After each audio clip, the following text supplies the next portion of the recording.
સાંજે 6 કલાકમાં રાજ્યના 25 તાલુકામાં અડધાથી 4.5 ઇંચ વરસાદ. સૌથી વધુ વલસાડના કપરાડામાં 4 ઇંચ તો પડતરી, પોશીના અને પ્રાંતિજ તાલુકામાં 2 ઇંચથી વધુ વરસાદ. પાણીના ભારે આવરાને કારણે કડાણા ડેમમાંથી બપોરે 2 વાગ્યા સુધીમાં છોડાશે 3.5 લાખ ક્યુસેક પાણી. નદીકાંઠાના 106 ગામ અને પ્રશાસન એલર્ટ પર.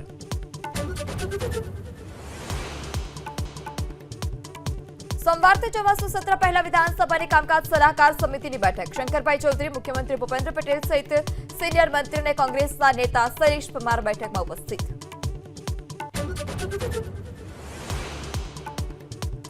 ચંદ્રગ્રહણને લઈ કાલે બપોરે 1:30 વાગ્યાથી દ્વારકા જગત મંદિરમાં દર્શન બંધ. પૂર્ણિમા હોવાથી 56 સીડી ગેટથી ભક્તો સવારે દર્શન કરી શકશે. સોમવારે મંગળા આરતીથી સમય મંદિર ખુલશે. 10 સપ્ટેમ્બરે ચૂંટણી પંચની મહત્વની બેઠક. દેશમાં એક સાથે એસઆઈઆર લાગુ કરવાની તૈયારી પર ચર્ચા થશે. રાજ્યના મુખ્ય ચૂંટણી અધિકારી બેઠકમાં થશે સામેલ.